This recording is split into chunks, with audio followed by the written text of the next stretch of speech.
Alright, shalom everybody. This is the I.S.U.P.K UK. As you know, this is Officer Parasha.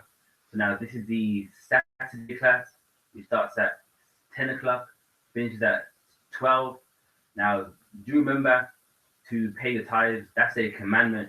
So that's 10% of anything you earn, meaning, example, you earn £100, £10 will go towards your tithes. Also, on the 19th of December, a lecture in West Bromwich at the Afro Caribbean Community Center. That's starting at 2 o'clock. So make sure you come, invite friends, bring your kids, make sure that they all come. And the topic of the lecture will be about terrorism and how that's going to be leading up to World War III, how also this will affect blacks and Hispanics, and also who are the real Jews. So make sure you come to that. A lot of information out of the Bible, history, all them aspects of research will be in this lecture as well. So do make sure that you come to that as well. Cool. So now, before I get into my class, has anyone got any questions online or in the class? Nah.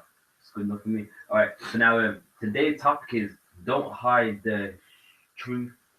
Now, with this class, this will be more for beginners because whenever someone may come into the I.S.U.P.K or have the understanding that they are an Israelite, they tend to get very shy or they don't want to let anybody know.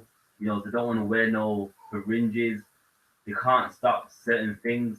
So, this class will be very good. And also, you have the other side where people find out who they are and they become very extreme and they're not applying themselves really well. So, with this class, it'll give you a balance on both sides of this. So, the first scripture, Matthew 5 and verse 14.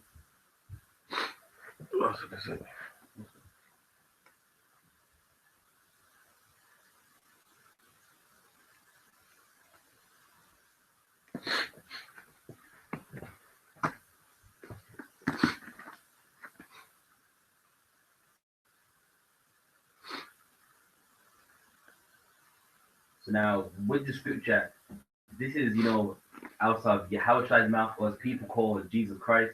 These are his words. So, if you're new into this understanding, do understand this when you get that. Matthew 5:13. Verse 14. Matthew 5:14. Ye are the light of the world. So now, you Israelites that know the law, statutes, and commandments, ye are the light of the world, meaning you're the guide. Why? Because everyone else in this world, they're in darkness. If you're following religion, you're in darkness. If you're in philosophies or you don't believe in a God at all, you're in darkness. So ye are the lights of this world, meaning you're that guide. Read on. A city that is set on a hill cannot be hid. Now so now Yahweh Shai of Jesus Christ is giving you an example. If you got a city on a hill, you can't hide that because you can always look up and you can see that. So what's the letting you know? With you having this understanding, you should not be hiding it. A city on a hill cannot be hid. You know what I mean? You look up, you're all gonna see it there. You're gonna see the watch tower there. You're gonna see the defense. You mean all the barricades around it, the roof. So you can't hide that. Next verse. Verse 15.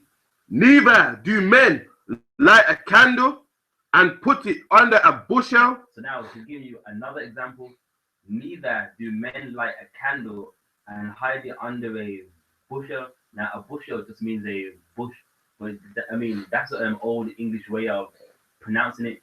So when you have a candle, you don't put the candle under a bush. What's the point? What's the point of you lighting a candle to put the candle under a bush? You light a candle so that the candle can light up the room and you can see where you're going. So he's saying, basically, what's the point of you having a candle and then putting it under a bush?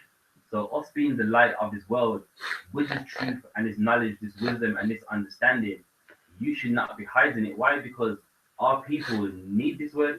So now you trying to hide this word, that's not of any advantage to anybody, to yourself, and to the fellow blacks and Hispanics around you too. Read on.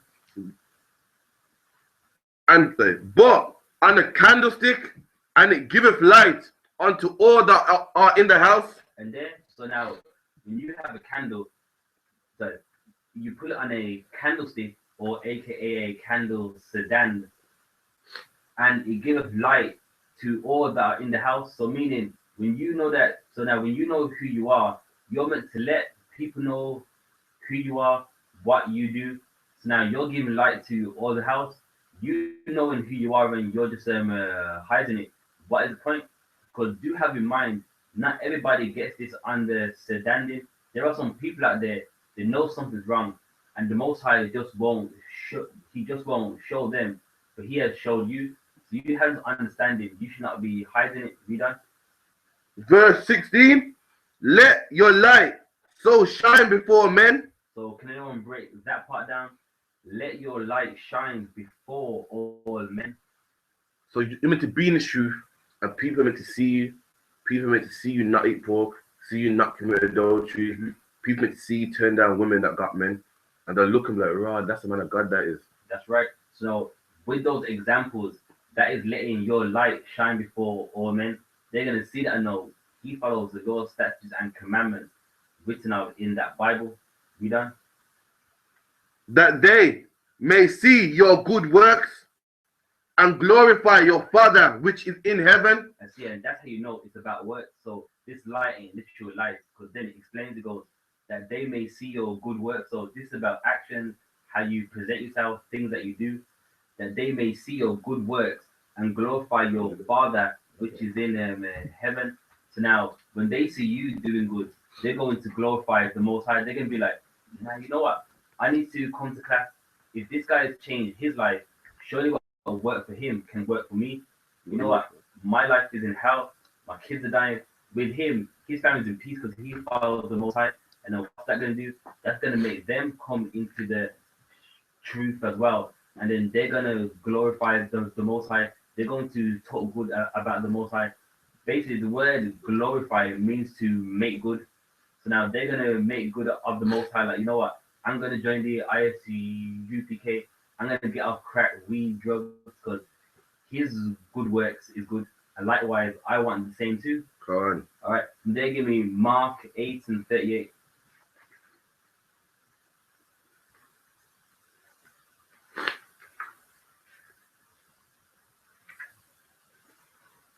Mark 8:38.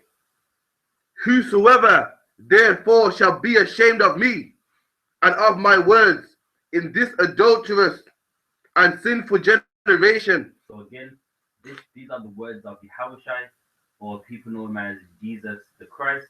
So he's saying, whosoever therefore shall be ashamed of me and of my words in this adulterous and sinful generation. So now, some people are ashamed of his words, meaning they know what they're supposed to do, but they're ashamed to do it. They're out with their friends. Their friend buys a bacon sandwich. Now you knowing the words of the Most High, you say no. You know what I mean? Obviously, you can't stop him from eating it, but you don't eat it. But because they want to get along, they become ashamed of the words of Yahushua, and they eat that sandwich too. You know, their friends are messing around with some white girls. You know, the Bible says you can't be with anyone else but your own. You being ashamed of the words of Yahushua in this sinful and this adulterous generation, you take part with it. Read on. Of him also the Son of Man be ashamed when he cometh in the glory of his Father with the holy angels. So if you're ashamed of him, when he makes his second return, he's going to be ashamed of you too. Now, is he literally going to be ashamed of you? Like, what does that mean?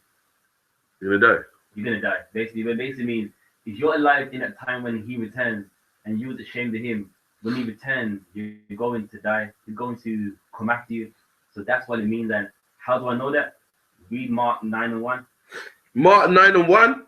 And he said unto them, verily I say unto you, that there be some of them that stand here which shall not taste death till they have seen the kingdom of God come with power. Yeah, so there be some here that shall not taste death until they see the kingdom of God coming with power. So when Christ returns, they're going to know about death. So that's what he's letting them know. So they was ashamed of him, and when he came, they're going to know about death. So yeah, so you being ashamed of him, when he makes his return, he's going to come after you. That's Yeah, what I think it's a lot of people don't. A lot of people like, they might be at work and so forth, and they don't want to be seen as he's strange or he's changed. What's wrong with him? So they just keep quiet, just to keep the peace, because they don't want the boss thinking that, he used to come to the Christmas party, he don't come no more, he's mad. And sometimes when you tell people that Christmas is a pagan holiday, they look at you like you're crazy or you want them to know it all. it can be true, but at the same time, it comes around as conduct. Like if you become more drastic at your job, then people are gonna think that you've gone mad. It's how you do it. Like for example, at the job that I've got, yo, they've spoke to me about Christmas stuff like that, and in a educated way, you know what I mean? If that's a radical, it's not the devil. It's evil. Obviously, people gonna look at you like you're mad. But now I don't. You know what I mean? I've read some books about it, and you know, it's not really a biblical thing that my family read the Bible. You know what I mean? You can keep it nice and vague like that. At work, you know what I mean? That's not a time to spread the word of God. Trust me, just do your job, go home. If you want to spread the word of the Most High, join the I.S.U.P.K, come to camp. You know what I mean? And then from there, in your everyday life, you'll know how to you'll know how to apply it. But you know, don't be too over the top to where you know people have to end up reporting you because you're so radical at your job. There's a way how it's done. That's God, all right. No sweat. All right. From there, give me Matthew 10:32.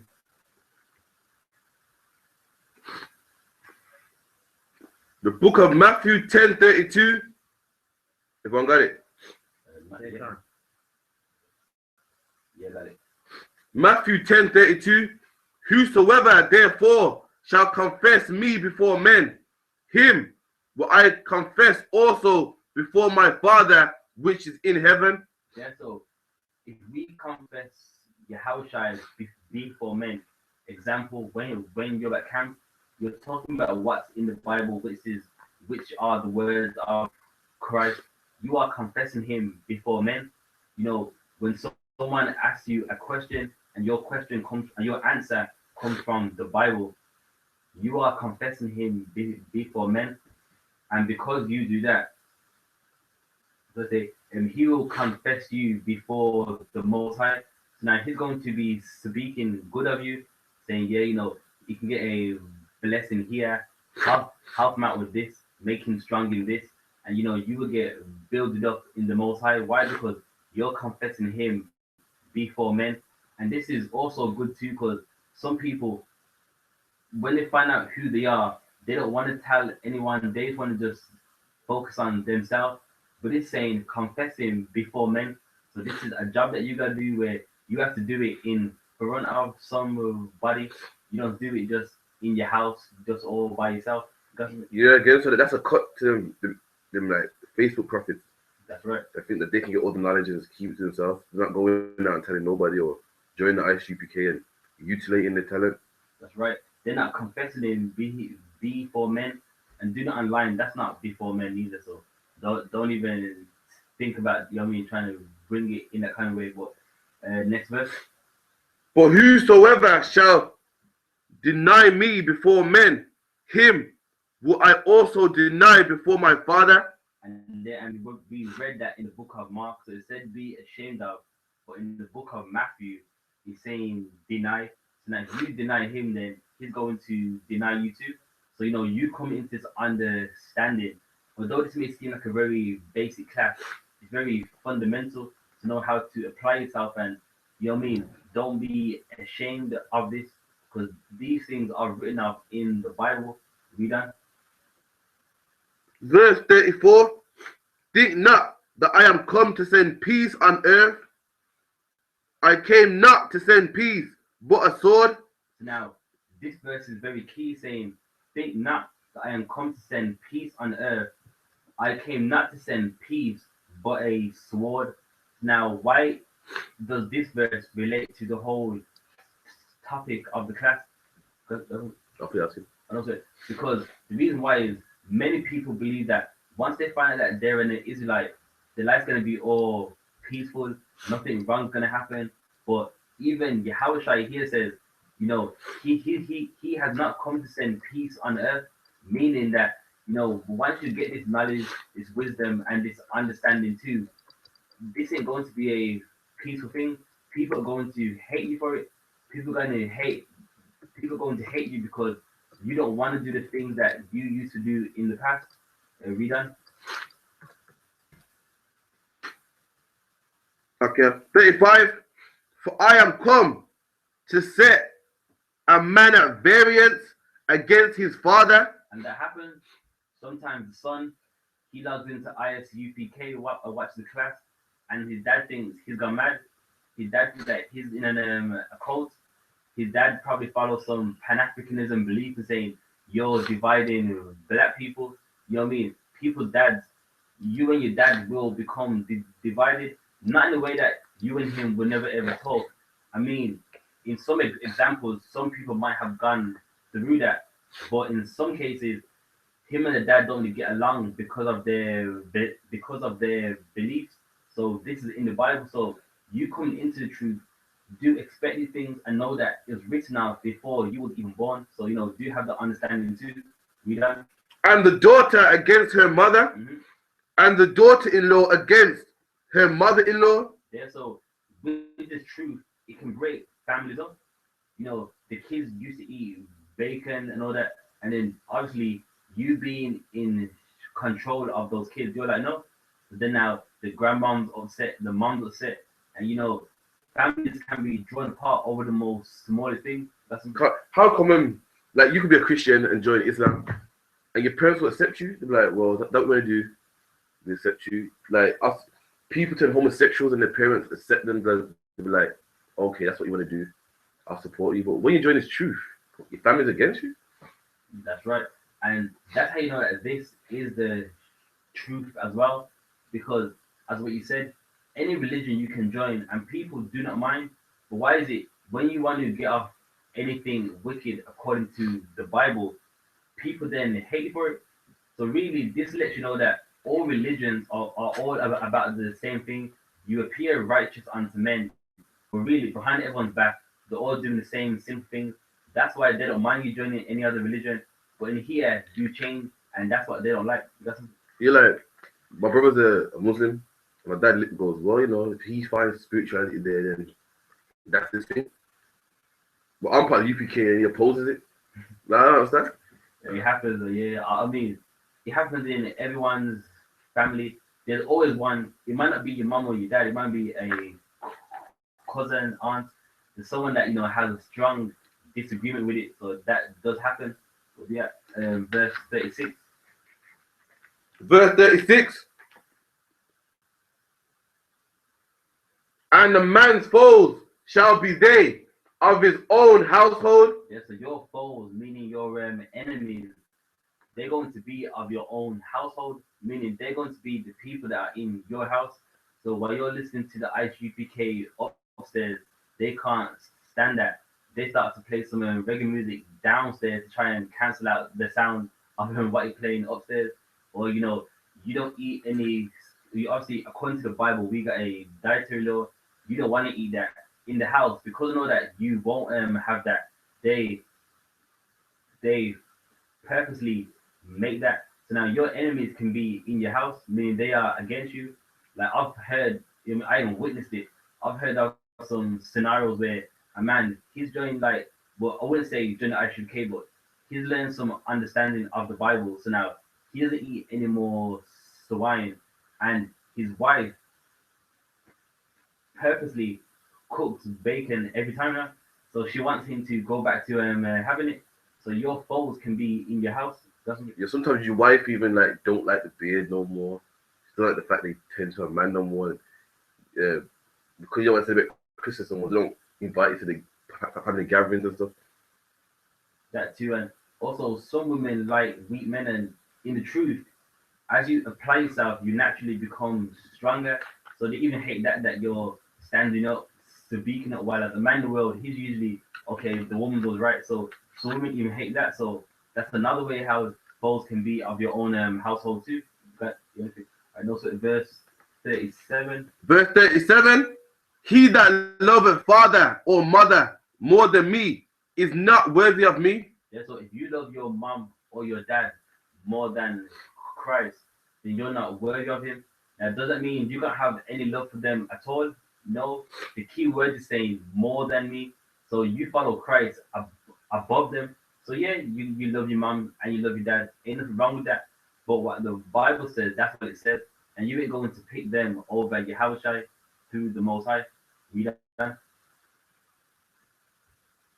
And he that loveth son or daughter more than me is not worthy of me. And the same thing. So now it's talking about a son or a daughter.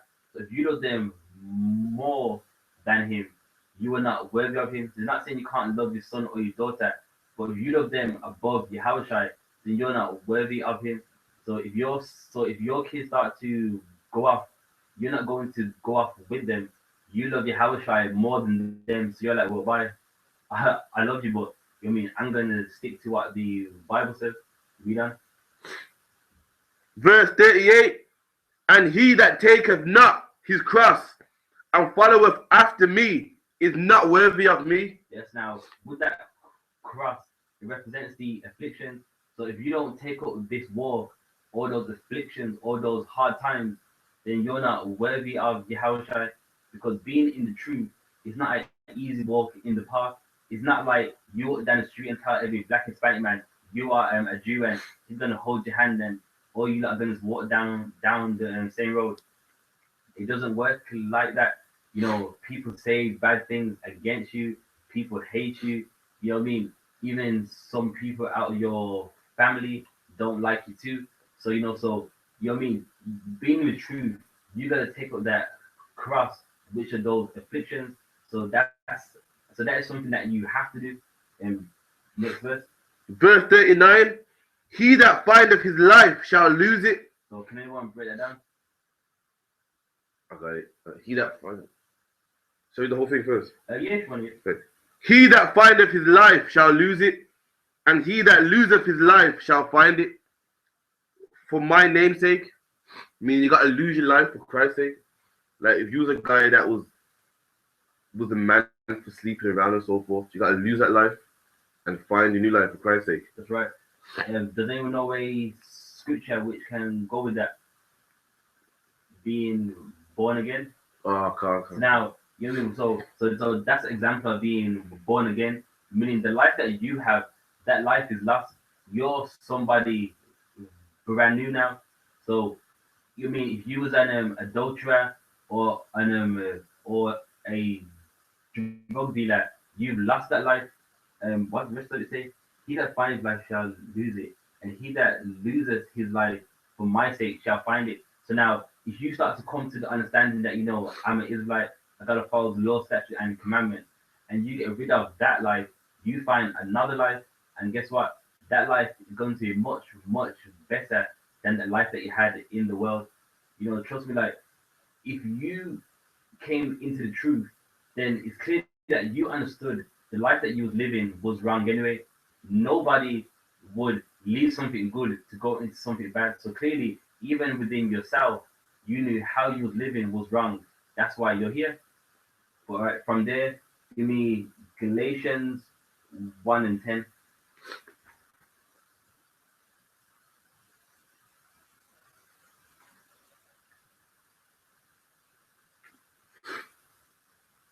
Galatians 1 and 10.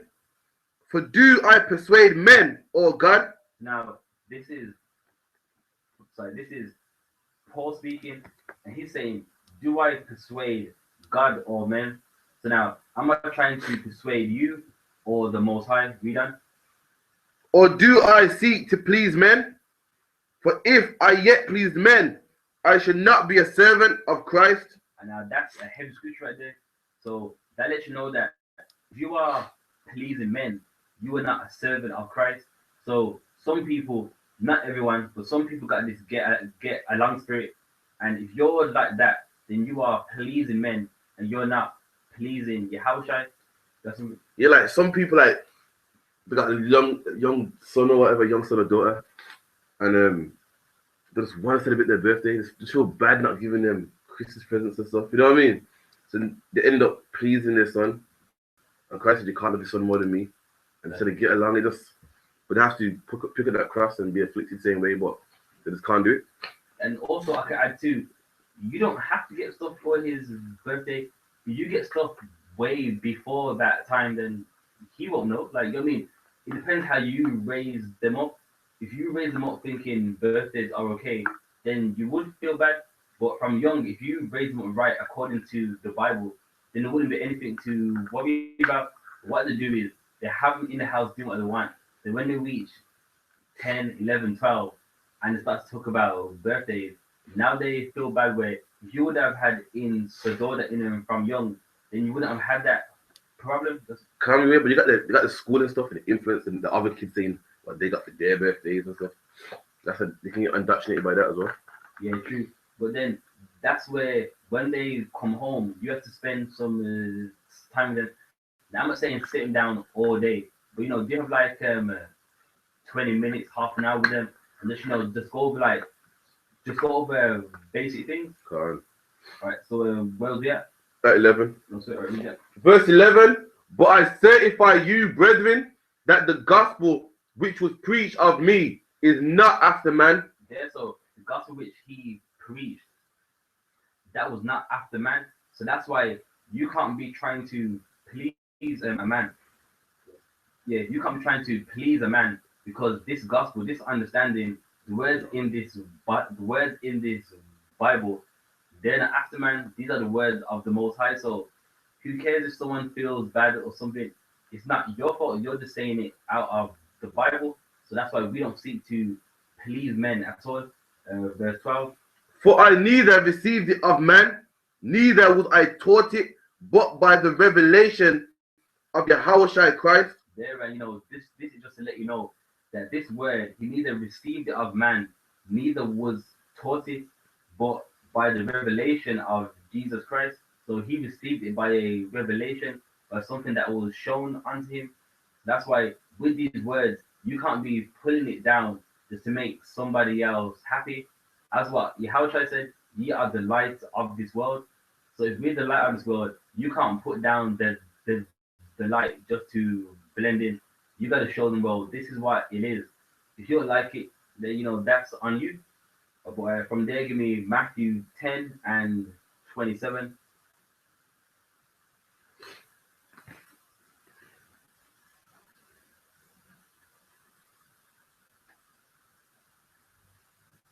Matthew 10, verse 27. What I tell you in darkness, that speak in the light. That's clear. So what I tell you in darkness, that ye speak in the light. So at the time with the 12 disciples, whatever he said amongst them, just to themselves, they spoke it in the light. And likewise with us, whatever we hear in class, whatever we hear online, we speak it everywhere.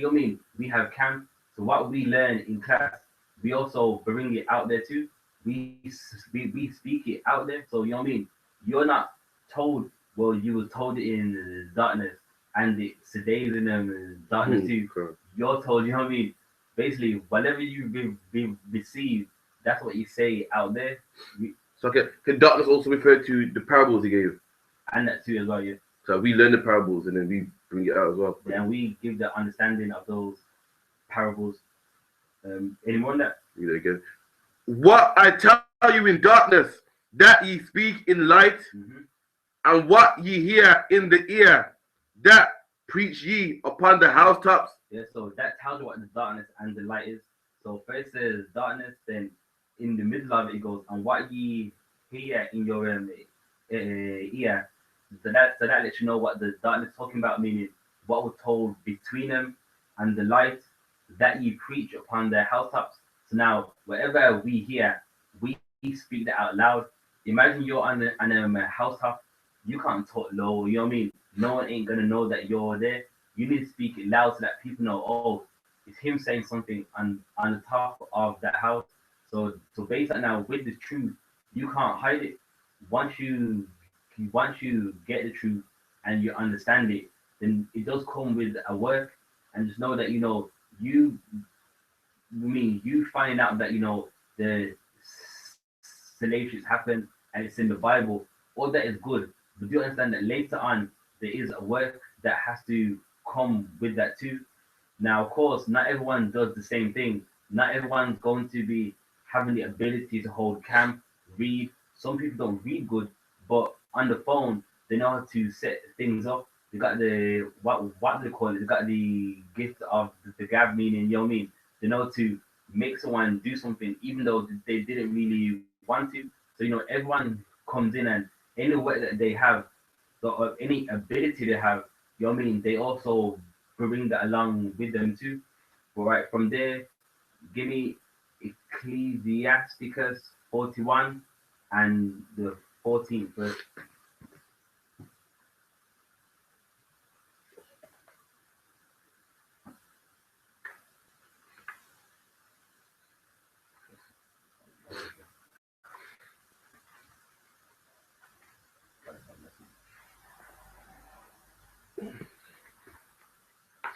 Ecclesiasticus 41 and 14. My children, keep discipline in peace, for wisdom that is hid, and the treasure that is not seen. What profit is in them both? Read that again, again. Yeah. My children, keep discipline in peace, for wisdom that is hid, and the treasure that is not seen. What profit is in them both? All right. So can anyone break it down, like in a nutshell? What is this letting you understand? Like, it's something valuable that can't be seen. And what's the point? If you got a nice car or gold or treasure, and no one can see it, what's the point? So likewise, what good is that there that you're wise, understanding, clever, got all this knowledge, and you're not applying it? What good is it? That's right. So so you joined the I.S.U.P.K. You're learning the breakdowns, history, and all that. But then now, for example, you're probably, I wouldn't say at work, but you're probably waiting for the bus, and some people talk about some black historical stuff. Now, of course, you don't just put in the conversational wild because people are like, well, you just like, but you got this understanding, and you don't say anything. You don't even go, you know what? There's an online class called the I.S.U.P.K. I mean, even pretend like you don't know. Sometimes either that I pretend like I'm just a bystander. Like I pretend like I don't know as much as I do, because at the same time you don't want to appear that you're all smart or knowing, you know what I mean? So you kind of just humble it down a bit, and then you just basically present a little bits of them, and also tell them where they can go. So now, if you're amongst a situation like that and you don't say anything, then what is the benefit of you having all this wisdom to begin with? So what profit is in that if you're not saying anything? Anyway, verse 15. Verse 15. That's what, chapter 41 and the 15th verse. Verse 15. A man that hideth his foolishness is better than a man that hideth his wisdom. And that's clear. So a man that is a fool, meaning he is not wise, he's more better than a man that hideth his wisdom. So when you got wisdom and the time arises for you to bring that wisdom forth, you should not be hiding that. You know what I mean? If you can help someone out and the answer is in the Bible, then you should bring it out. So you coming into the truth or starting to develop your understanding on it. You know what I mean? You can't be hiding that.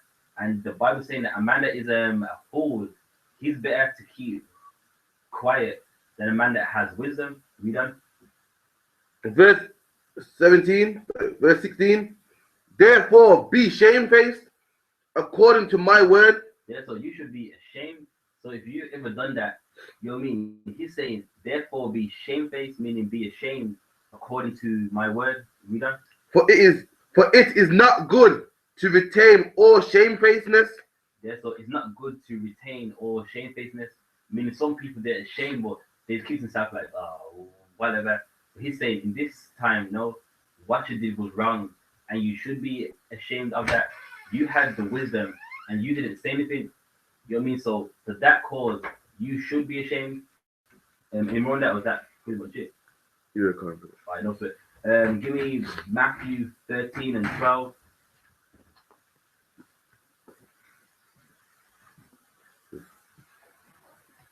What he done?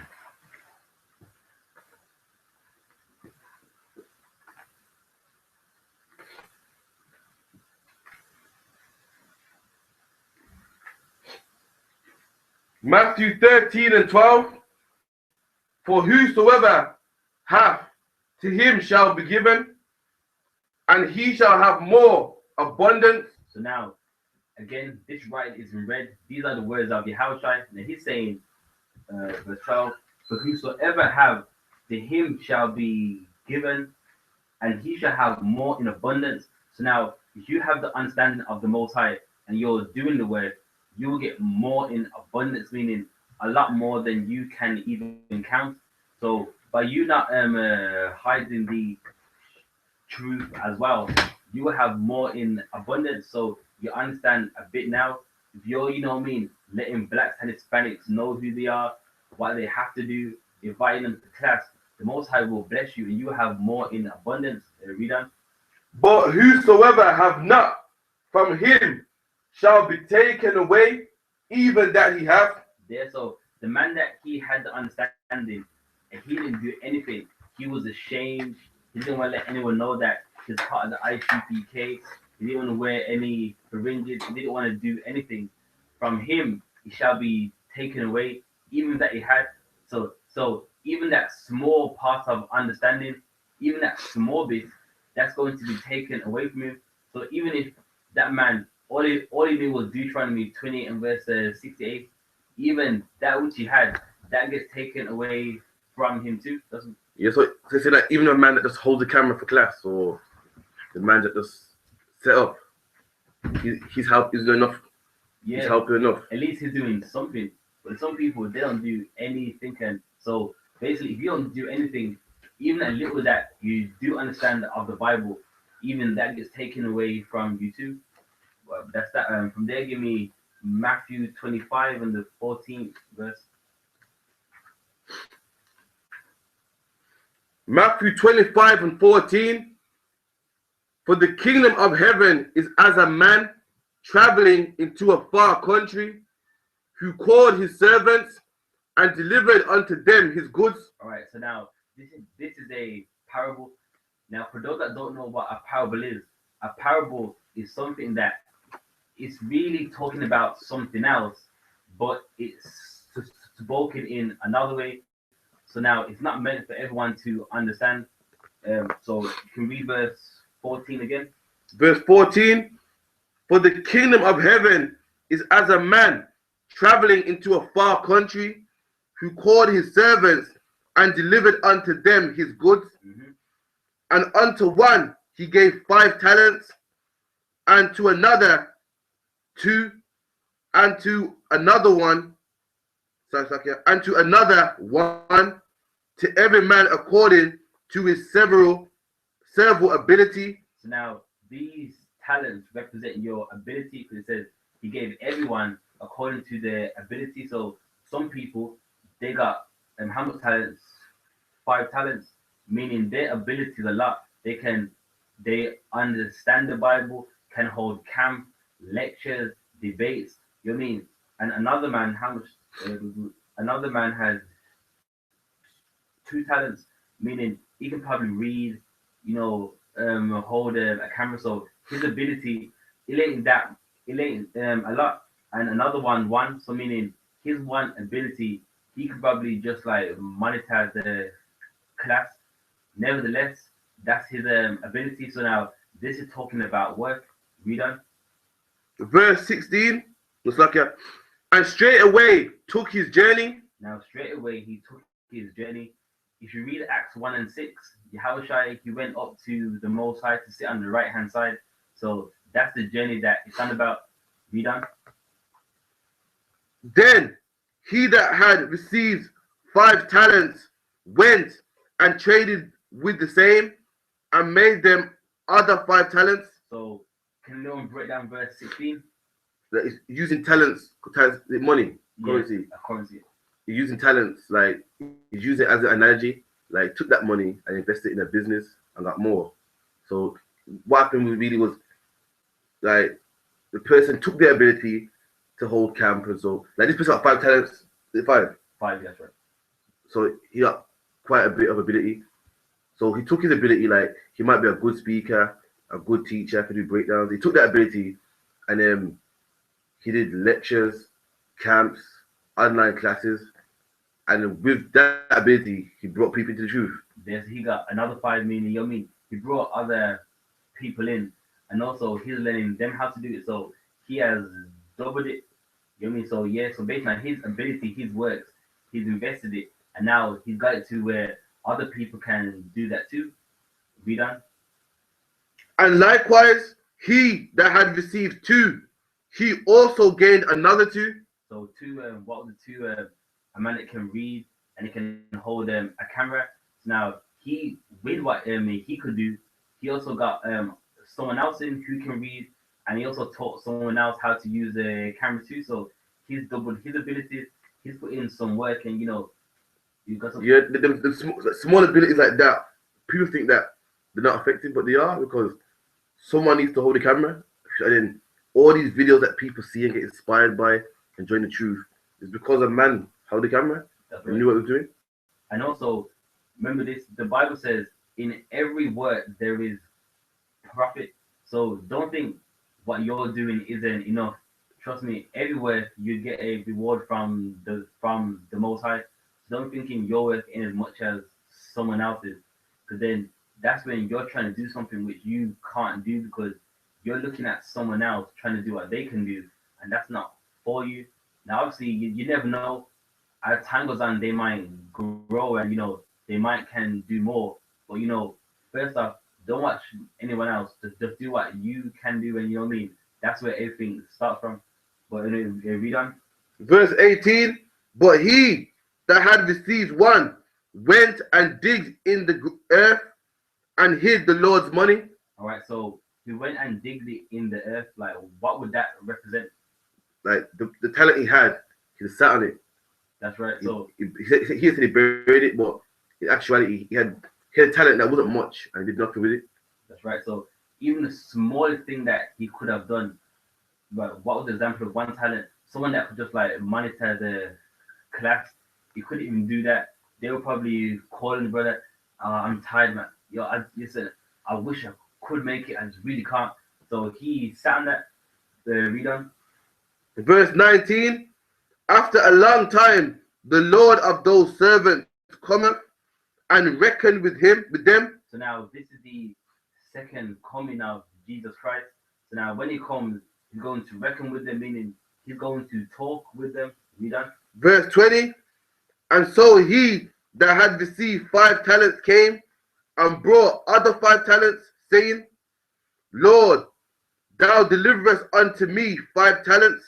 Behold, I have gained beside them 5 talents more. Yes, now with the Yahushua, all of us that do his work, he wants to see what you've done. He wants to see the benefits of this work. So the one that had 5, he came and said, look, I had 5, and I've also given you another 5.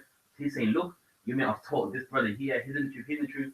So he's showing him the benefits of his work, of his ability. Read on.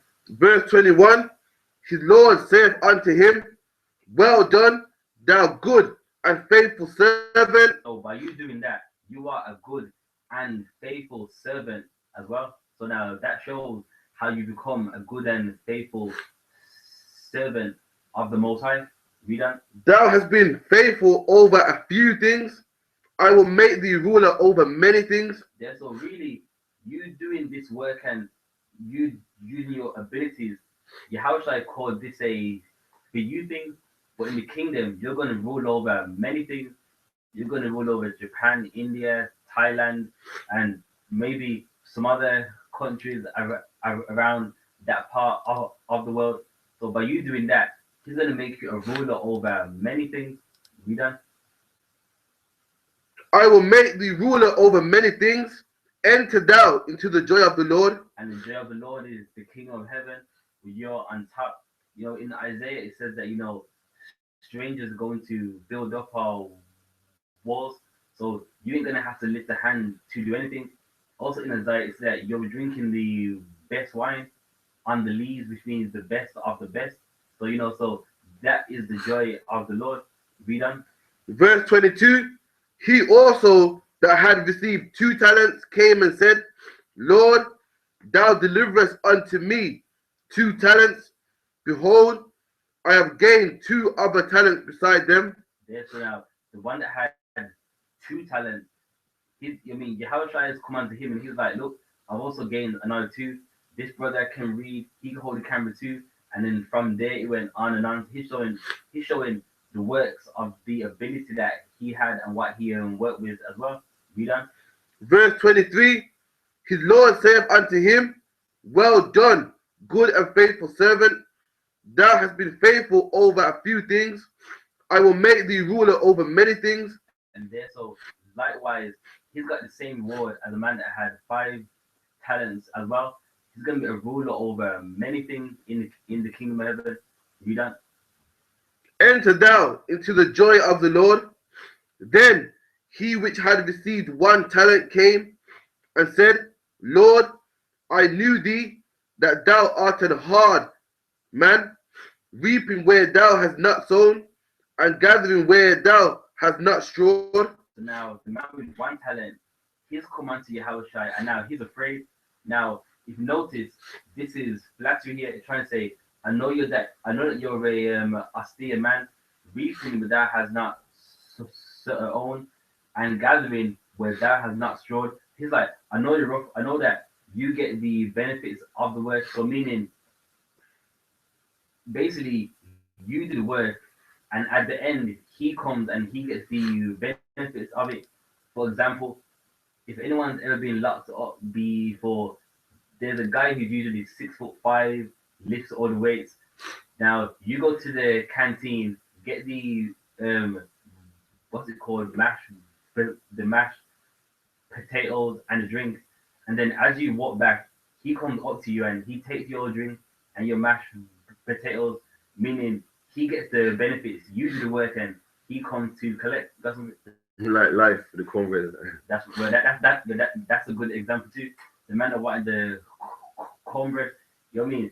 You go and get that, and then once you come back, he just takes it off you. So meaning he gets the benefits of the work. Read on. And I was afraid and went and hid thy talent in the earth. Lo, there has not. Lo, there thou hast, that is thine. Like, I was afraid. So what happened to this guy? He was ashamed to do the work of the Most High, and the one ability that he did have, he didn't even use that. The smallest thing. Don't get me wrong. Everything in the truth it's a must. So he's not saying that he's not saying that the 1 talent that he had wasn't any good, but he was ashamed. He hid the truth, and that's why he basically hid it in the earth. Read on. Verse 26. His Lord answered and said unto him, thou wicked and slothful servant. Thou what? Thou wicked and slothful servant. So a man like that has the ability, but he's afraid. You know what I mean? He doesn't want anyone to look at him in a different type of way. That is a wicked and a slothful servant. Read on. Thou knowest that I reap where I sow not, and gather where I have not strawed. There, so he says now you have to try saying unto him, if you know I'm that kind of man, then why didn't you do what I asked? So you know what I mean? So you mean that wasn't any excuse? Flattery and all that don't work with Yahushua. Read on. Thou oughtest therefore to have put my money to the exchangers, and then at my coming I should have received mine with usury. Mm-hmm. Take therefore the talent from him, and give it unto him that have 10 talents. There, so you see, so remember what we read before about from him that have to more it shall be given unto him in abundance. So now, because that man didn't exercise the one talent that he had, the house took that from him and he gave it unto the man that had 10. So this is what this is talking about. And when it says, from he that have not, from him shall it be taken away, even that which he has. He had one talent, and because he didn't do anything, even that one talent was even taken away from him too. If everyone understands. Right. Right, read on. Verse 29, for unto everyone that hath shall be given, and he shall have abundance, but from him that have not shall be taken away even that which he have. Yeah, so even that which he has, so that one talent that he had, even that's taken away from him because he didn't do nothing. And the man that so, and from he that have, so now from he that even does the word, even more is given unto him. So does everyone understand that parable? Right. All right. From there now with some people they're afraid of going to camp and all that because as you can see this word does bring controversy.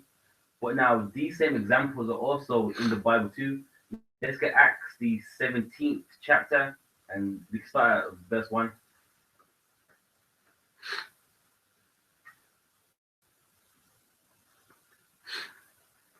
Acts 17 and 1. Now when they had passed through Amphipolis and Apollonia, they came to Thessalonica, where there was a synagogue of Jews. And Paul, as his manner was, went in unto them, and 3 Sabbath days reasoned with them out of the scriptures. Now, with Paul, he knew the scriptures and had the understanding of the Bible. Now, he was traveling around to convert many Jews to Yahushua, because, many Jews at the time, some didn't know that they was Israelites, but, they wasn't following the law. So, he was going around doing his job, which was to bring us to Yahushua. So he reasoned with them out of the scriptures. Read on. Verse 3, opening and alleging that Christ must needs have suffered and risen again from the dead, and that this Yahushua whom I preach unto you is Christ. So that's what he was doing. So when he was debating amongst them, he was showing that this same Christ which we are speaking about is him. So he went to Isaiah, Jeremiah, he went into the book of Psalms. So so he's doing what we would do today as well, showing you what Christ had fulfilled out of the Bible. Read on. Verse 4, as some of them believed and consorted with Paul and Silas, and of the devout Greeks a great multitude, and of the chief women not a few. So now, once they did that, some of them believed. Now, as we read on, I'm gonna tell you a scenario where this happened, because anything that is written in the Bible is not there by accident. It's there to relate to or to give you some form of understanding. Read on. Verse 5, but the Jews which believed not, moved to envy, took unto them certain lewd fellows of the baser sort, and gathered a company, and set all the city on an uproar, and assaulted the house of Jason, and sought to bring them out to the people. And when they had found them not, they drew Jason and certain brethren unto the rulers of the city, crying, these men that have turned the world upside down. And they have been what? Turn the world upside down. And that's what you do. When you bring out the word the Most High, you turn the world upside down, meaning, someone that is wanting just to buy something and just go home, what you're saying, because it's out of the Bible and it's the word of God, that just turns the world upside down. They're angry, they want to argue, even amongst Gentiles and even Israelites too. You turn the world upside down, and this is in the Bible where the people was upset, and what did they do? They obviously got other people to be upset with them too, so that they could go against them. So do know that you know, whatever you go through in the truth is written out in the Bible. And if you're someone that is just coming to this understanding, you need to understand that it's not going to be a gentle, peaceful walk. There's going to be times where, you know, people are going to be angry. You might be at camp, or you might just like tell someone about this as you go on in your everyday life, and they do get upset. And you know what I mean, this is an example right here. Put like that. Too much here. There you go. All right, we done. And are come hither also, verse 7, whom Jason have received, and these all do contrary to the decrees of Caesar, saying that there is another king, one Jesus. Yeah, so at this time, the Roman Empire was basically in control of the world, and they believed that, you know, basically with the king of Rome, only he was the one that you would obey. But obviously, we obey Yahushua, so they were allowed to be upset at that too. So that's one example where, you know, you turn the world upside down. People get angry. People, you know, start to call friends and all that. That's one example. But let's get Acts 16 and 16. Acts 16, verse 16.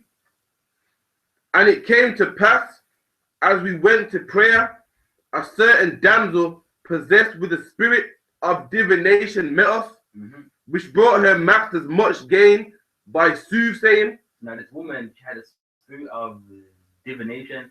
Now the word divination means divine, meaning based like now the men that was above her, they'll basically use her. So if they was gambling, they'll say, okay, you tell us which kind of cards that they got, and then basically they would win.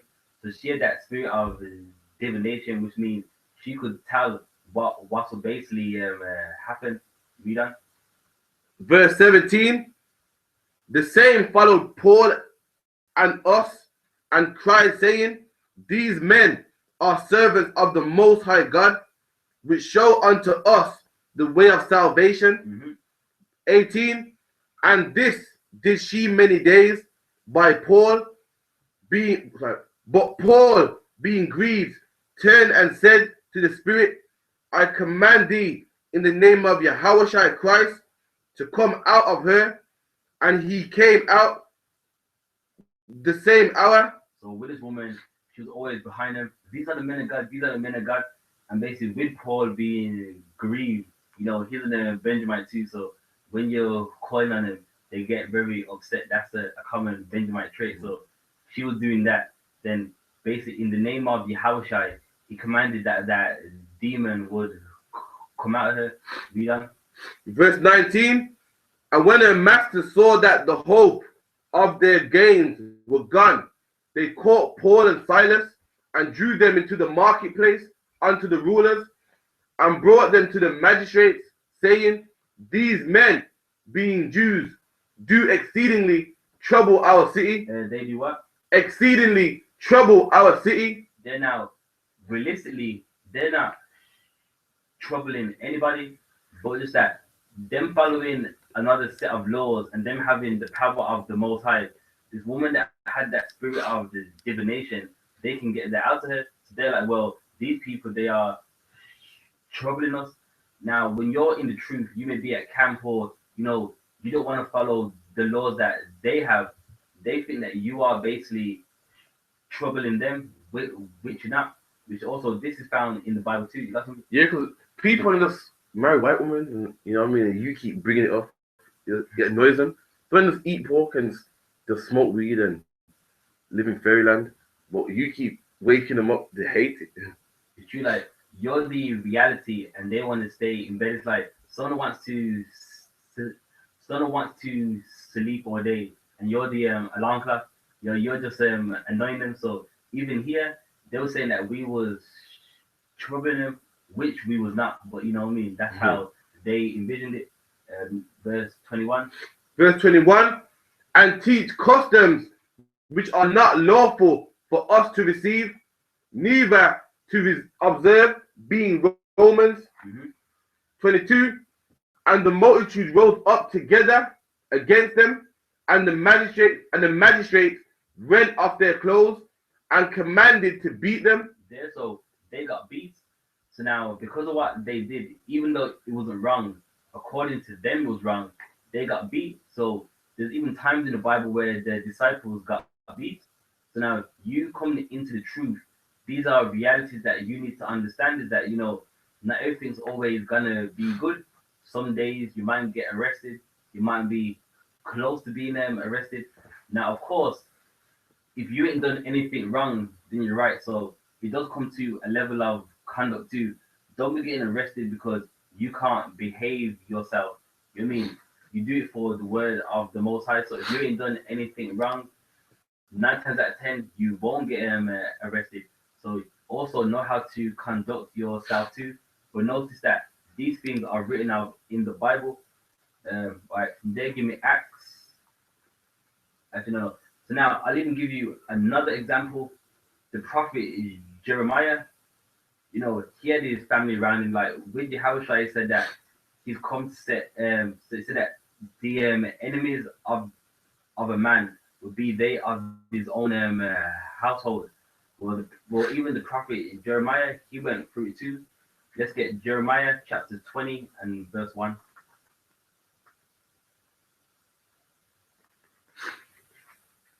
Jeremiah 20 and 1. Everyone got it? 1 second. Yeah, but yeah, come on. Now Pasha, the son of Imar, the priest, who also was chief governor in the house of the Lord, heard that Jeremiah prophesied these things. Then Pasha smote Jeremiah the prophet and put him in the stocks that were in the high gate of Benjamin, which was at the house of the Lord. So now, this priest, he had heard that Jeremiah had prophesied and that it came to pass. So now, him being basically a hater, he slapped Jeremiah. The word to smote means to slap, so he had slapped him, and then he put him in the stocks. Now, for those that don't know what stocks are, it's that device where it basically has 3 holes. It's like a wooden panel. So now it has 3 holes, one for the head and the other 2 for the hands, which someone would be like that. So now he slapped him, then he threw him in the stocks, which were at the high gates of Benjamin. Read on. Verse 3. And it came to pass on the morrow that Pashur brought forth Jeremiah out the stocks, and said Jeremiah unto him, the Lord have not called thy name Pasha, but Magar Misabib. For thus saith the Lord, behold, I will make thee a terror to thyself and to all thy friends, and they shall fall by the sword of their enemies, and thine eyes shall behold it. Yeah. Also, if you do look at the name Magar Sabib, it does mean a terror to thyself. So basically now, because he slaps a prophet of the Lord, they'll basically let him know what's going to happen to him, his family, and his friends, and he's going to be behold it. So that was his punishment for what he had done. Be done. I will give all Judah into the hand of the king of the Babylonians, and he shall carry them captive into Babylon, and shall slay them with the sword. All right. So that's a prophecy. Now it's talking about Jeremiah. So this talking about what he went through, but also his family was against him too. Let's get that verse. All right. Yeah, verse 8. Jeremiah 20, verse 8. For since I spake. The one to the verse above. You actually skip to the verse above, the 7th verse. Jeremiah 20 and 7. O Lord, thou hast deceived me, and I was deceived.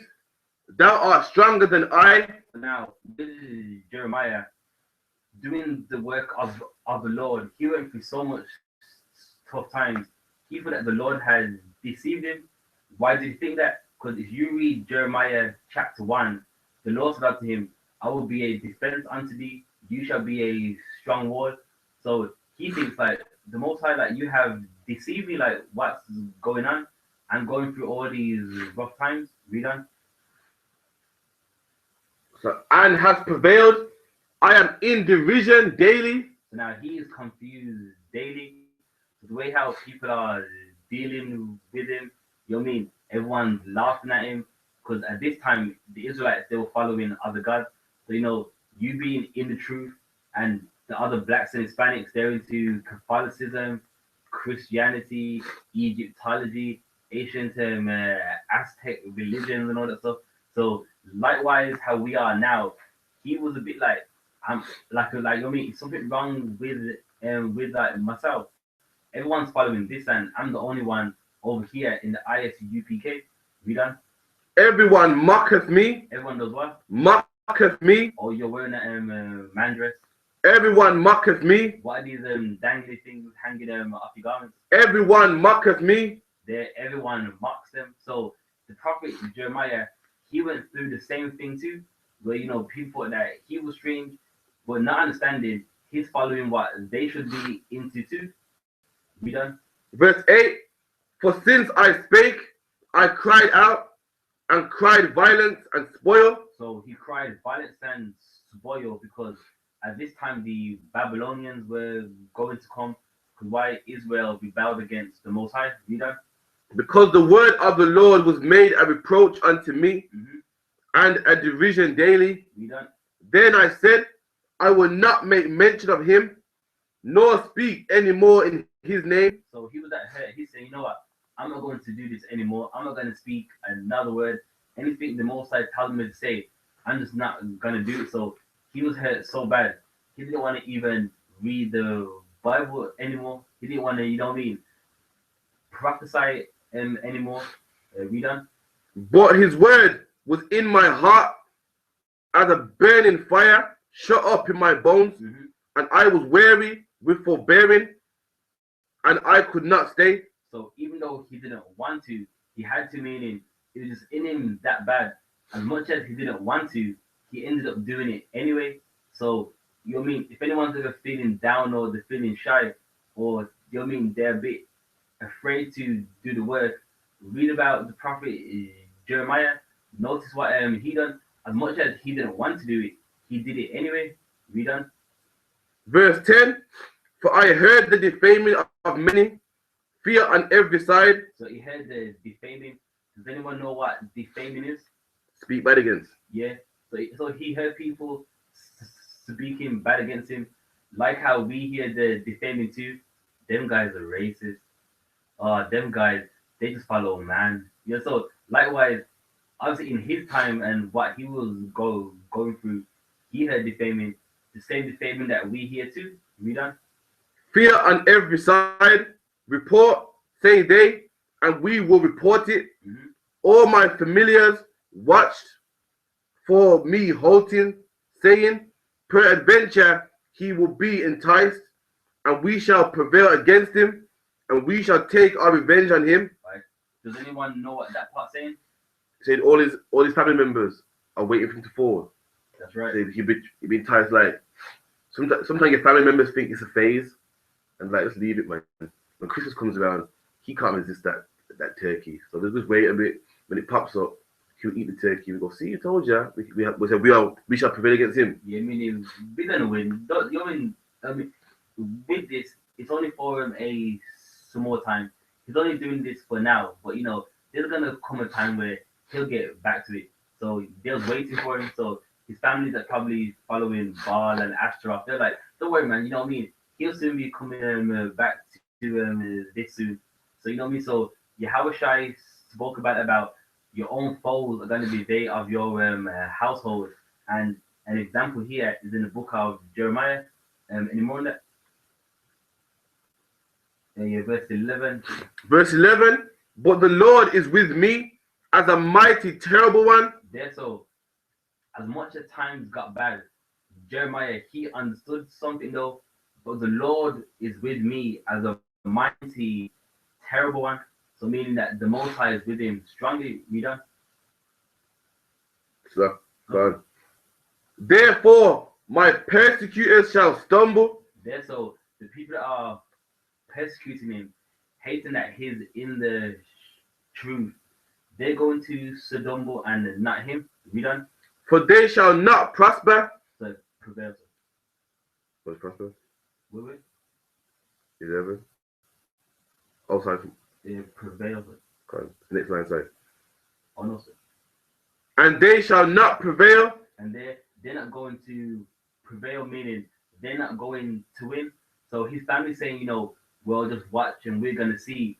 That's not gonna happen. That vision in their mind ain't gonna work.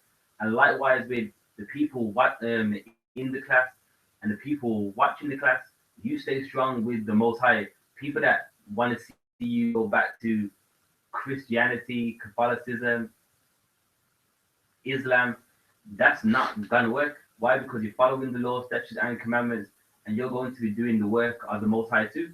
Read on. For they shall be greatly ashamed, for they shall not prosper. And really, that's the reality of it.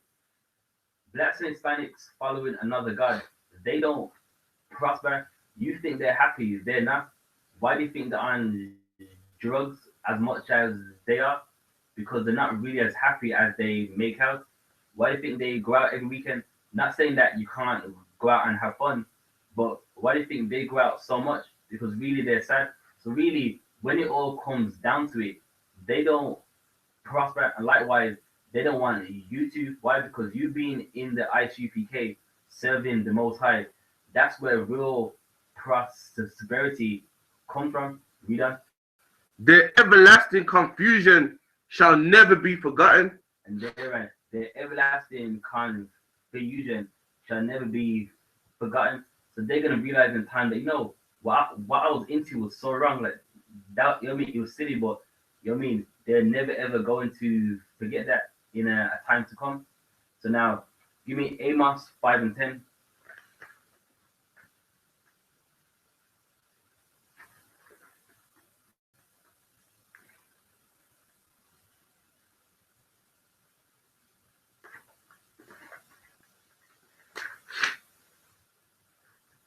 Amos 5 and 10. They hate him that rebuketh in the gate, and they abhor him that speaketh uprightly. So now, so you can read that one more time. Amos 5 and 10. They hate him that rebuketh in the gate. So now they hate him that rebukes in the gate. The word rebuke is to strongly correct. So a man that strongly corrects, they hate him. Why? Because he's speaking against all the sinful things and the sinful imaginations that they have. So because they don't want to change, they hate him. So before they go, well, what he's saying is true. Maybe I do need to see what he's on about. They rather hate you because they don't want to change the wrongs that they are doing. Read on. And they abhor him that speaketh uprightly. And they abhor him. To abhor is to strongly hate, as if you want to harm. Meaning some people hate, but they won't lay a hand on you. To abhor is to hate that you want to actually inflict somebody. So they abhor him that speaketh upright, meaning you're speaking the laws of the Most High. You're speaking what's out of the Bible, the cans and the can'ts. So they hate him, meaning they won't actually lay hands on him that speaks uprightly. And you see that, like camp last week, Donga Bar, palpitate, and the man's going on and on and on. What about me? What about this? And even though he didn't do anything, you can tell that if maybe that scenario wasn't the same, maybe he would. Why? Because they abhor him that speaketh upright. So now from there, give me Matthew 5 and 10.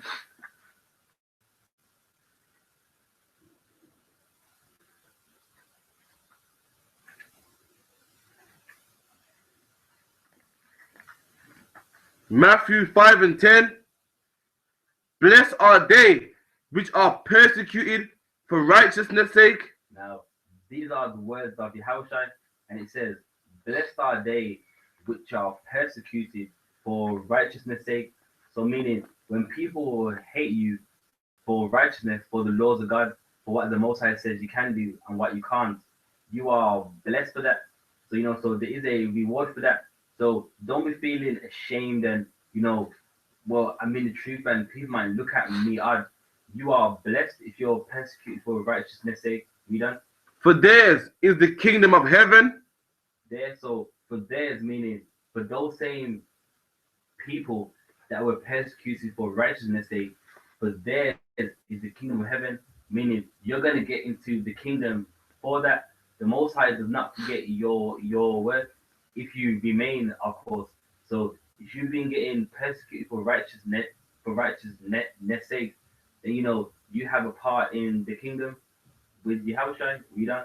Blessed are ye when men shall revile you and persecute you for and shall say all manner of evil against you falsely for my name's sake. Yeah, so you're blessed when man revile you. Does anyone know what the word revile means? To speak bad against. Yeah, so when people badly speak bad against you and persecute you and shall say all manner of evil against you falsely. So what they're saying ain't true. Why? Because you're following the law, statutes, and the commandments. So a lot of what they're saying is going to be incorrect. But guess what though? For my sake, they notice it says for Yahweh's sake. It don't say for yourself. So you know what I mean? People ain't speaking bad against you because you done something bad to them. They're speaking bad against you because you're standing on Yahweh. You're following the law, statutes, and commandments. And whatever He told you to say out of the Bible, that's what your answer is. So yeah, people are going to hate you for that, but there's a reward for that. Verse 12. Verse 12. Rejoice and be exceedingly glad. Do what? Rejoice and be exceedingly glad. So the Bible says rejoice and be exceedingly glad, meaning be really happy. Read. For great is your reward in heaven. Yeah, so for great is your reward in heaven. So you got a reward for that. So so don't be hiding this truth. Don't be feeling ashamed, feeling down like my life's gone from bad to worse. No, really, you got a better reward. You just gotta wait for it, which is something a lot of blacks and Hispanics don't want to do. They want it now, now, now, now, now. But the Bible says, although it tarry, wait for it. And read on. For so persecuted they the prophets which were before you. So you're not going for anything brand new. They persecuted the prophets before you, as we read in the book of Jeremiah. He got slapped, put in the Saddocks. His family was waiting for him to, go back into the world with them. So, so he went through the same thing. So Jeremiah, that example, even the prophet Zechariah, he died later on in the same book. Yahushua says how he died, meaning we stoned him to death. So even the prophet Zechariah, he was also persecuted as well. So what you're going through isn't anything brand new. This happened to the prophets that was even in the past too. Any more on that, or was that? No, that's still good. All right, no sweat. All right, from there, give me Ecclesiasticus 32 and 4. So now we've got into, don't hide the truth. But now you got some people that are very extreme, meaning they hear the truth and run with it so much that they apply it the wrong way. So now we're gonna, be touching upon some of that. Ecclesiasticus 32 and 4.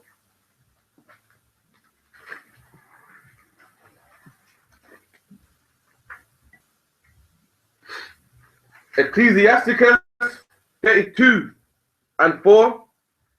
Pour not out words where there is a musician. All right, so what is this letting you know?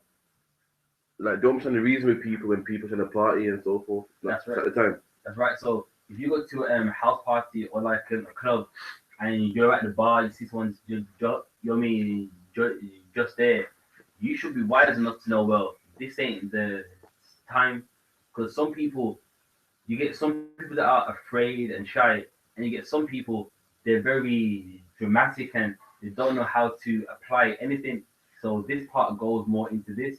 So if you're at a club or a house party or whatever, you know, point out any words. Why? Because that person, 9 times out of 10, they're drunk, high. So what benefit is that unto you? Read on.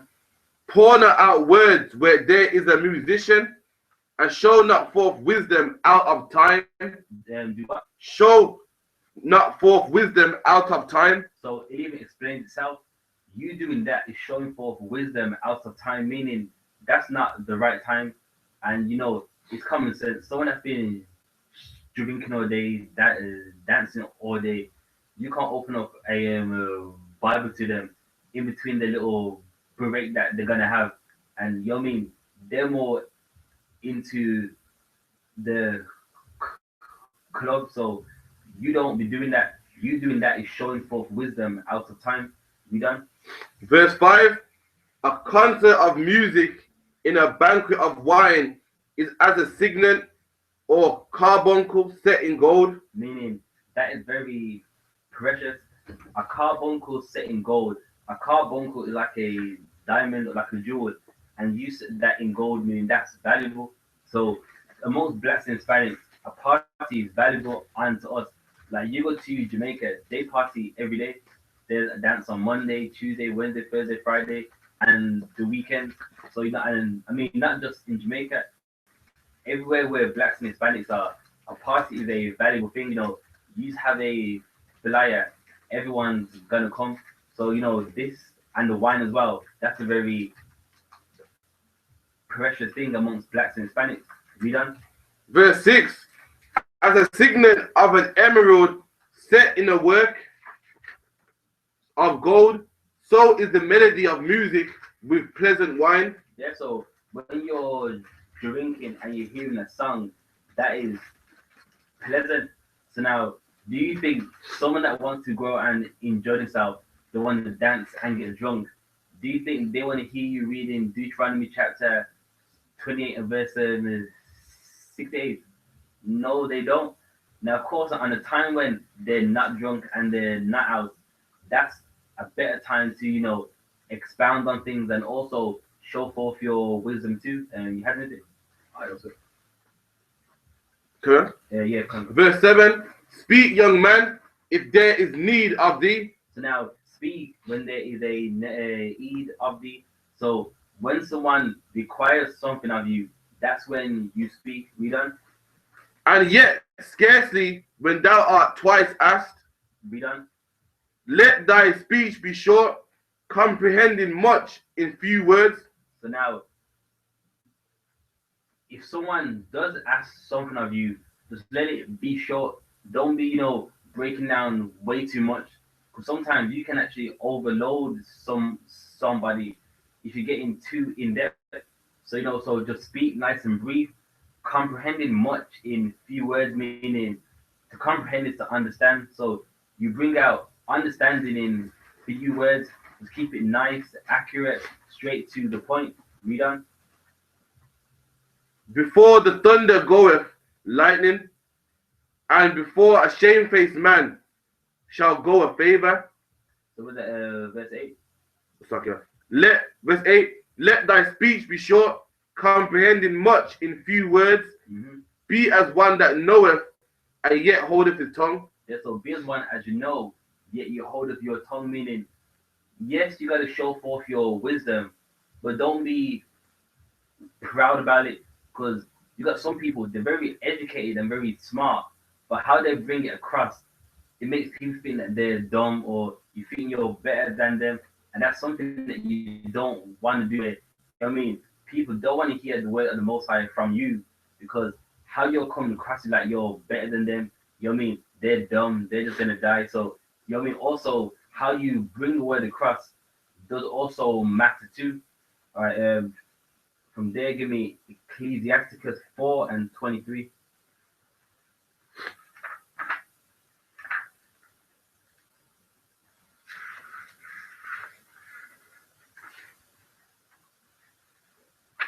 Ecclesiasticus 4 and 23. And refrain not to speak when there is occasion to do good. So now that's a very straightforward scripture right there. So it says 23, and refrain not to speak when there's an occasion to do good. So when there's a chance, that's when you speak. So you got to be wise to know when to speak and when not to speak, when to bring it out and when not. But for instance, you're walking down the street, someone's running for a bus. Are you going to stop them and try and break something down? Mhm. No, you're not, because that's not the occasion to do good. Right now, his focus on his boss. Now, if the Most High wants that person, the Most High will make him miss that bus. And while is at the bus stop, then he will have that time and you can break it down to him, and you and him can have a little debate and so forth. So you can read that one more time. Ecclesiasticus 4:23, and refrain not to speak when there is occasion to do good, Hmm. and hide not thy wisdom in her beauty. Yeah. So when there's a chance to do good, and hide not thy wisdom in her beauty. So you don't hide it when there's a chance to do good. So when it's the right time, you bring it out. Because you got some drastic people which they don't know how to conduct themselves. Like one time we went to I don't know what's the word to call it. Went to a panel meeting of where's the black dictators in the UK, and one guy, I don't know what was wrong with him, he just kept speaking out, interrupting the place. And now he wants to hear anything that he has to say, because you can't conduct yourself. Why should someone pay any attention to anything that you say? Because it's clear that what you've learned ain't working for you, because you can't even conduct yourself right. God. Right. Verse 24. Verse 24, for by speech wisdom shall be known. So now, for by speech wisdom shall be known. So you have to talk for the wisdom of the Most High to be known. You can't just write it online all day. It's by speech, meaning someone actually told you. Someone said, according to the Bible, you're right.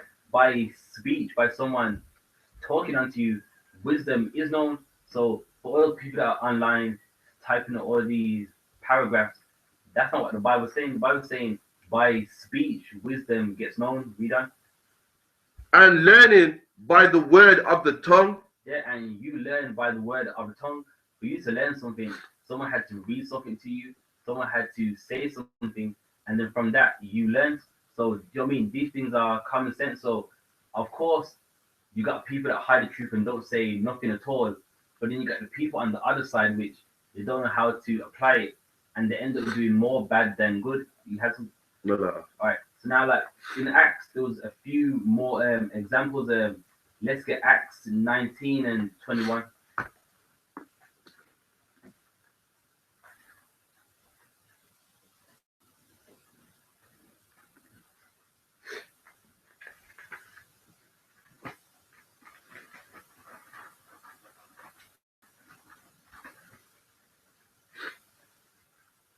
Acts 19:21. After these things were ended, Paul proposed in the spirit, Slakia, when he had passed through Macedonia and Achaia, to go to Jerusalem, saying, after I have been there, I must also see Rome. And he sent into Macedonia two of them that ministered unto him, Timotheus and Erastus, Mhm. but himself stayed he in Asia for a season. All right, read on. Verse 23, and the same time there arose no small stir about that way, and a certain man named Demetrius, a silversmith, which made silver shrines to Diana, brought no small gains unto the craftsmen. All right. So this man Demetrius, he made shrines for Diana. Now Diana is a Greek god, if I'm correct. Khan. Yeah, Diana was a Greek god they used to worship. So him with his occupation, he made shrines for her, and it says brought no small gain onto the craftsmen. So meaning the people that he worked with, they got rich of it. So they didn't get no small gains, meaning they got paid. We done. Verse 25, whom he called together with the workmen of like occupation, and said, sirs, ye know that by this craft we have our wealth. So now he called his friends together and was like, you know that by this is how we get our wealth, meaning by what we do here, this is how we get paid. We done. Verse 26, moreover, ye see and hear that not alone in Ephesus, but also throughout all Asia, this Paul have persuaded and turned away much people, saying that they be no gods which have made with hands. So with this man here, he's thinking about his business here. So he's called them together like, you know that by this is how we get our wealth. And with Paul, he's going around saying these things ain't no God. So he's smart as in he cares about his job and what's basically getting him paid. He's like, well, if they're going around preaching this, then what does this mean for us? Like, we're not going to be getting paid as much when people don't want no more shrines of Diana. So how would this apply to today? Like we taught blacks Hispanics follow the law, then like strip clubs will lose all their money. Like the ganja man will lose all his customers. That's right. So these people need to keep sinning, so they'll come together and try to shut you down.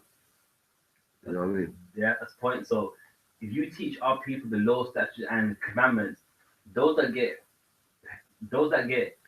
paid off the wrongs that we do, they get threatened because they're like, well, if they stop, then how am I going to get paid? Verse 27. Verse 27. So that not only this our craft is in danger to be set at naught, but also the temple of the great goddess Diana that should be despised, and her magnificence should be destroyed, whom all Asia and the world worshipeth. So now he's thinking about his job. Then also he's a worshiper of Diana too. He's saying that she's gonna be despised and her magnificence destroyed. So now he's thinking about the God that he worships and also his occupation and him getting paid, him providing for his family as well. We done? Verse 28. And when they heard these sayings, they were full of wrath and cried out, saying, great is Diana of the Ephesians. So now once they said all this, it actually came to their mind like, what are you saying right now? And then they got upset, saying, great is Diana of the Ephesians. We done?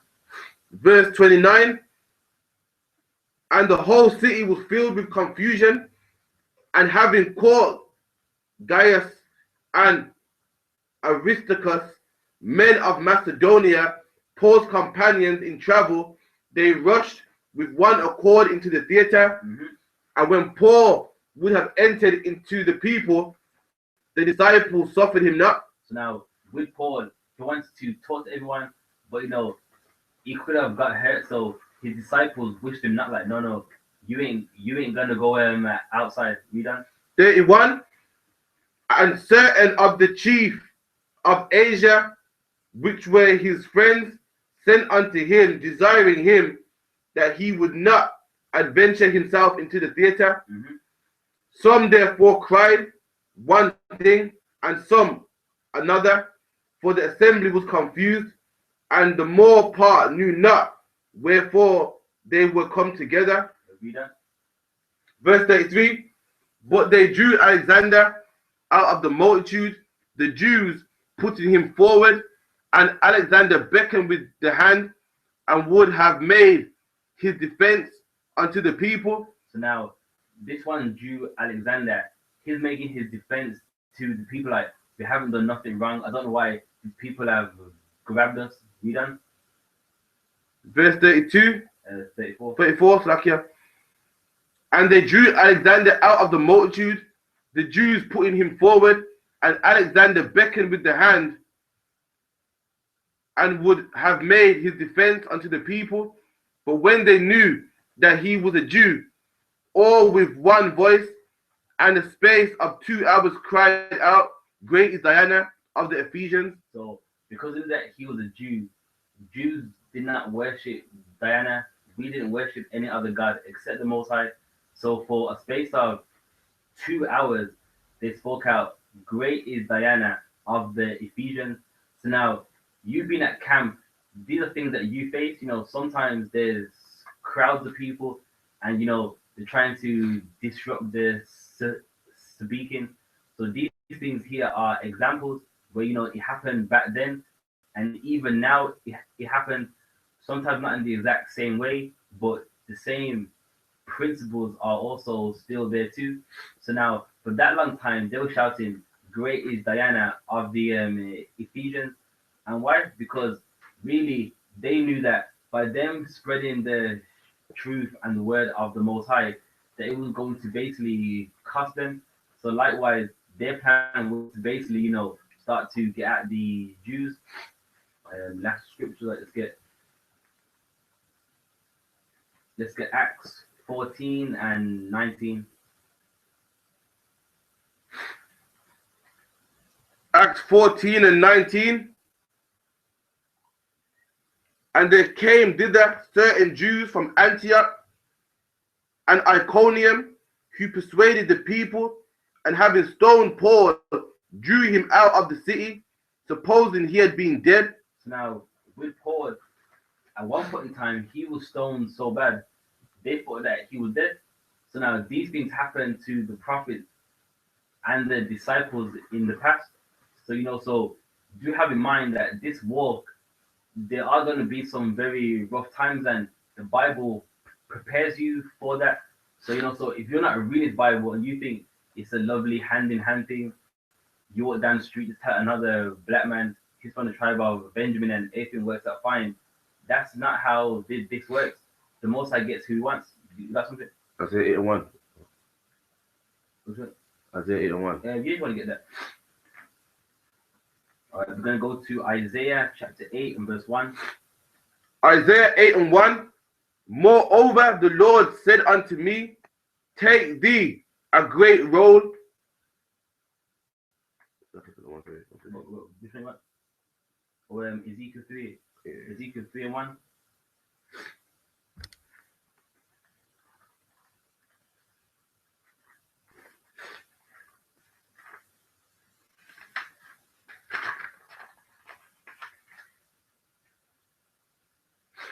Ezekiel 3 and 1. Moreover, he said unto me, Son of man, eat that thou findest, eat this roll. Oh, now with this roll, it's talking about the Bible. Now back then, like how the way how we have books now, it was like that. Things was written in a scroll form where you basically rolled it out. So the roll is talking about the Bible. Read that. And go speak unto the house of Israel. And there, so once he understood the Bible, then go speak to the Israelites. Read on. So I opened my mouth, and he caused me to eat that roll. So he understood it.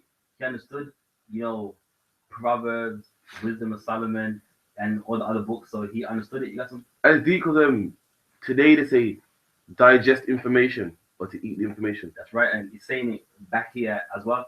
Read on. Verse 2. So I opened my mouth, and he caused me to eat that roll. And he said unto me, Son of man, cause thy belly to eat, and fill thy bowels with this roll that I give thee. Then did I eat, and my mouth, and it was in my mouth as honey for sweetness. So with this word, it was sweet unto Ezekiel. I mean, once he got the understanding, he was amazed by it too. You done? Verse 4.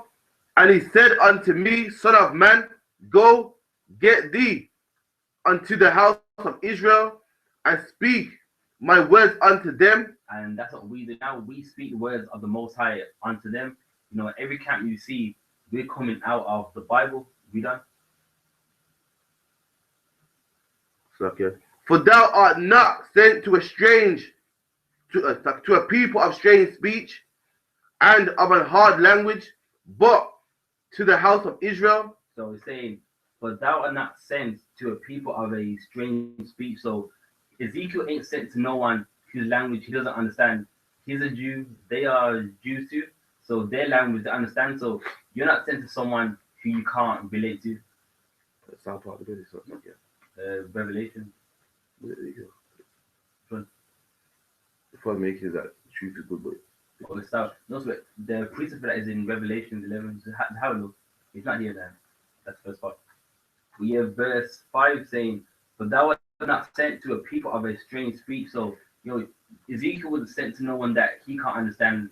Likewise with us, in the UK, we speak the same language as the Benjamites over here too. Innit? So, you know what I mean? We're not sent to no one that we don't understand and of a hard language, but unto the house of Israel. So we're sent to the Israelites. So we're sent to our people, not everybody.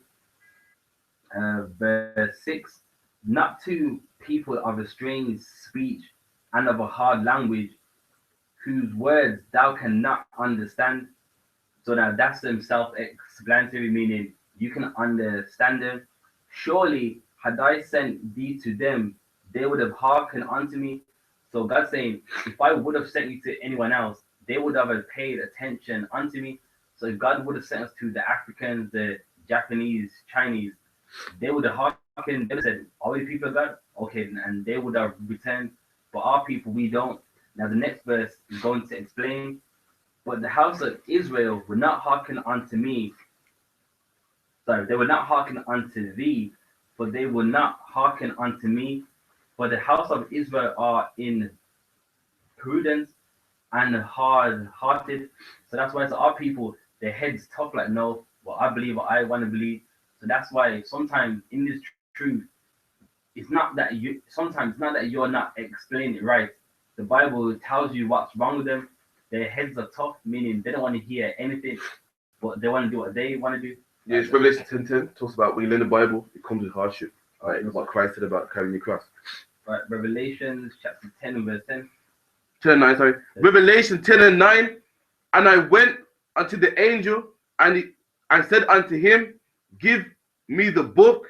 And he said unto me, take it and eat it up. All right, so in Ezekiel, he did the same thing, Ezekiel 3:1. So he took it and he ate it up, meaning he learned the word. Read. And it shall make thy belly bitter. It shall do what? Make thy belly bitter. Meaning, when you first get it, remember Ezekiel said it was sweet. Now here it's saying belly bitter, meaning that, you know, when you have to enjoy this word, do it daily, it can make your belly bitter, meaning all the burdens and stuff like that. That's something. But it shall be in thy mouth sweet as honey. Yeah, so when you first eat it, when you first learn and understand it, it's sweet. But then as time goes on, all the work you got to do in your belly, it becomes bitter. All right. Verse 10. And I took the little book out of the angel's hand and ate it up, and it was in my mouth sweet as honey. And as soon as I had eaten it, my belly was bitter. Yes, so as soon as he eaten it, so it was sweet. Then as soon as now it came to work time and all the work you got to do, that's when his belly became bitter. So does everyone understand that? So first coming to truth, you get like a Hebrew name and so forth, and you learn you're a Jew. It's nice. It's all wonderful, yeah. And then your wife leaves you, kids hate you, and so forth. That's right, and that's the bitter part that the Bible is referring to. So what time we got? All right, that's the class. And with that, we get to the announcements and prayers. Also, do remember this is the I.S.U.P.K under Commanding General Yahanna. Remember to pay your tithes. That'll be 10% of anything you earn. So it's the same example as always. £100, £10 will go towards tithes. Also, the 19th of December, a lecture at the West Bromwich Afro-Caribbean Community Center, starting at 2 o'clock. Bring friends, family. I mean, anybody, the lecture is going to be very in depth, talking about these terrorist attacks, how it's leading up to World War III, and also all this is prophesied out of the Bible. Also, we'll be teaching how World War III will be affecting blacks and Hispanics, and also who are the real Jews. So we'll be answering 3 questions within that. So if you can, make sure that you come to that. So this is the I.S.U.P.K. Also, we'll be having refreshments, drinks, and something to eat as well while you're there. So this is the I.S.U.P.K. And with that, we're going to get to the announcement and the prayers too. Okay. I.S.U.P.K. security announcements with the I.S.U.P.K. started out of 1 West 125th Street, Harlem, New York. Rule for new brother and sister. When a new brother or sister comes into the school, they are off limits for 6 months. They are to be saluted only. They are here to shed themselves of the world. If they need transportation, the teacher will arrange it. After 6 months, if a brother or sister has an interest in a particular person, he or she must get permission from the head to speak to a brother or sister.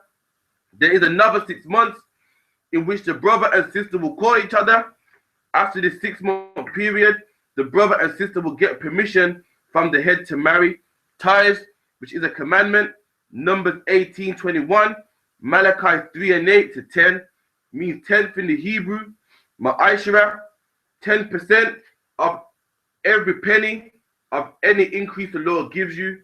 Give to the Treasury Department or teacher. Priest fund, free will offering for priests, not mandatory. Whatsoever amount you would like. Upcoming holy convocation, Purim, or Akyam and Aqua. Check the bulletin board in the hallway. If anyone wants to be a trooper in the school, to start wearing all black, that's boots, shirt, pants, headband or headscarf. Right. And with that, the prayers. So Rise rise face to east. and face the east.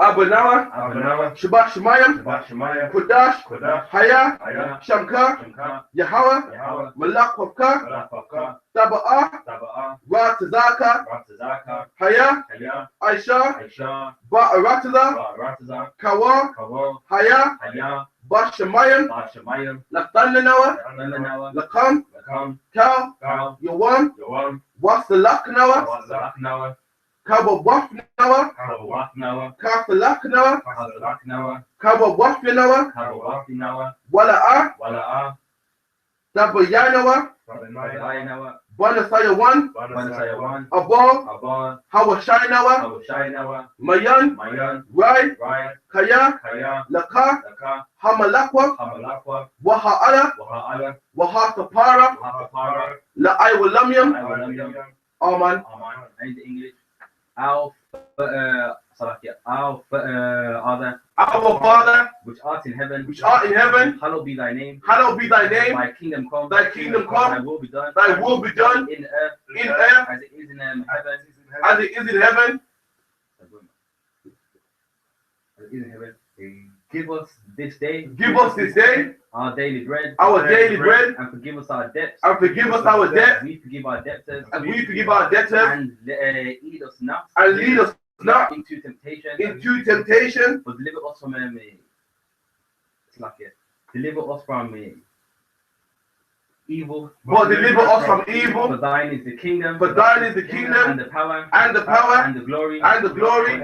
Forever. So be it. The prayer for the power, the Hakka, Yahweh, Bahashem Yahawashi, Baruch Hashah, Nathanawa, Hakka, Lara Pa'ah, Kal Makala, Wakal Madawa, Hakka, Latahar, Hamatazarayim, Hakka, Lahakwayim, Hamafiam, Hakka, Arakawa, Hatama'ala, Lagarashan, Bahashem Yahawashi, the water Aman, and in the English, Yahweh, Yahweh, in the name of Yahushua, in the name of Yahushua, please give us the power. please give us the power Power to heal the power to heal all manner of sickness all manner of sickness and all manner of disease, and all manner of disease, the power to cleanse the lepers, the power to cleanse the lepers, the power to raise the dead, the power to raise the dead, the power against unclean spirits, the power against unclean to spirits, cast them out. to cast them out. In the name of Yahushua. In the name of Yahushua, Thank you. thank you, So be it. so be it. And the blessings, Barakatah Yahweh, Barakatah Yahweh. Wa Yahushua, Wa Yahushua. Wa Mayaka Allah, Wa Mayaka Allah. Wa Allah Hayam, Wa Allah Hayam. Mataz Abiyah, Mataz Abiyah. Allah Wap Yahanna, Allah Wapyahana. Ha Allah Wapyam, Ha Allah Wapyam.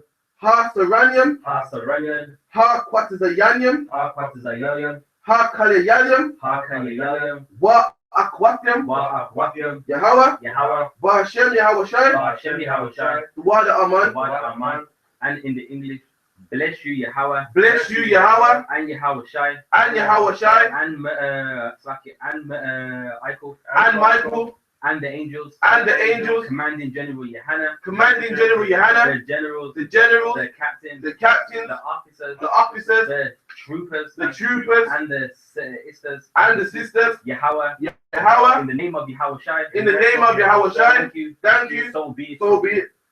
And the curses, blessed are you Yahweh, Blessed are you, Yahweh, King of heaven and earth, King of heaven and earth, and all things living, and all things living. Yahweh, Yahweh, in the name of Yahushua, in the name of Yahushua, listen to us now, listen to us now, right now, right now. send evils and curses, Send evil and curses, and punishment and destruction, and punishment and destruction, and death to the heathen and death to the heathen that speak against us, that speak against us, thy prophets, the prophets, the teachers, the teachers, the princes, the princes, the priests, the priests, the Israelite brothers, the Israelite brothers, and the schools, and the schools, send evils and curses, and evils and curses, and punishment and destruction, and punishment and destruction, and death to the heathen, and death to the heathen, and shake loose the pockets and shake loose the pockets of the rich of Israel of the rich of Israel that refuse to give to the schools, that refuse to give to the school, force their riches force their riches, to enter into thy sanctuary, enter into thy sanctuary, send evils and curses, and evils and curses, and punishment and destruction, and punishment and destruction, and death to the Edomites, and death to the Edomites, and the nations, and the nations, and their drug dealers, and the drug dealers, the court the system, court system, the prison system, the prison system, Planned Parenthood, Planned Parenthood, all the governments of our enemies, all the governments of our enemies, Amalek synagogues and armies, Amalek synagogues and armies, Roman Catholic Church, Roman Catholic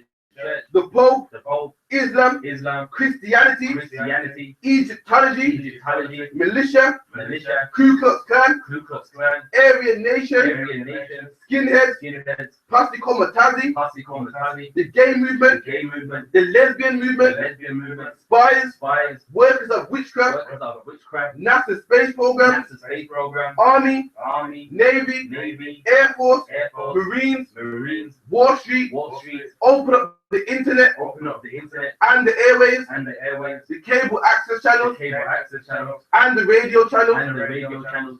Convict the spirit Convict the spirit of any of thy people of any of thy people that seek to stop us that seek to stop us and bring swift death and bring swift death to all the heathen to all the heathen that stand in the way that stand in the way or try to stop us or try to stop us from broadcasting your from words broadcasting your word throughout the planet Earth. throughout the planet Earth. Let loose all the terrorists, Let loose all the terrorists, cause them to go to and fro cause them to go to and fro through the earth and destroy, through the earth and destroy, cause the terrorists cause the terrorists to come against America to come against America and destroy them in their strongholds. and destroy them in their strongholds. Let America shake Let America shake at the hands of the terrorists. at the hands of the terrorists. Let Yahweh shine, Let Yahweh shine, Michael and Gabriel Michael and Gabriel come down with the flying saucers come down with the flying saucers and kill all the heathen and kill all the heathen that come up against us that come up against us as we speak thy word. as we speak thy words. Cause it to be known by all Cause it to be known by all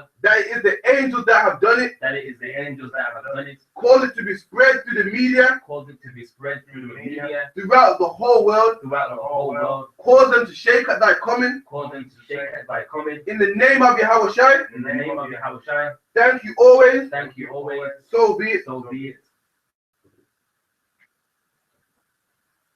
We're going to bless Israel. Yahweh. Yahweh. Bahashem Yahweh Shai. Bahashem Yahweh Shai. Barakanawa. Barakanawa. Wa Yasha'ala. Wayasha'ala. Wahabaya. Wahabaya. Sapaya. Sapaya. Barak Rapa. Barak Rapah. Magan Hagan. Magan Hagan. Commanding General Yahanna. Commanding General Yahanna. General Mahayaman. General Mahayaman. General Mayak. General Mayak. General Hazayan. General Hazayan. General Anyashawama. General Anyashawama. All the captains of the I.S.U.P.K. All the captains of the I.S.U.P.K. Captain Kubala Ma. Captain Kubala Ma. Captain Kathongaba. Captain Kathongaba. Captain Mashak Mayam. Captain Mashak Mayam. Captain Nayathak. Captain Nayathak. Captain Tazaya. Captain Tazaya. All the officers of the I.S.U.P.K. All the officers of the I.S.U.P.K. Officer Kataza. Officer Kataza. Officer Zakar. Officer Zakar. Officer I.S.U.P.K. Officer I.S.U.P.K. Officer Tawagaba. Officer Tawagaba. Officer Regaya. Officer Regaya. Officer Gadayawan. Officer Gadayawan. Officer Gadaha. Officer Gadaha. Officer Ahmad Yeshah. Officer Ahmad Yeshah. Officer Yeshaya. Officer Yeshaya. And all the troopers of the I.S.U.P.K. And all the troopers of the I.S.U.P.K. All the sisters of the I.S.U.P.K. All the sisters of the I.S.U.P.K. All those that support the I.S.U.P.K. All those that support the I.S.U.P.K. The Gordon family. The Gordon family. The Bennett family. The Bennett family. And that's it. Commanding General Yahanna. Commanding General Yahanna. All the generals of the I.S.U.P.K. All the generals of the I.S.U.P.K. All the captains of the I.S.U.P.K. All the captains of the I.S.U.P.K. All the officers of the I.S.U.P.K. All the officers of the I.S.U.P.K. And all the troopers of the I.S.U.P.K. All the troopers of the I.S.U.P.K. Trooper Tazadak. Trooper Tazadak.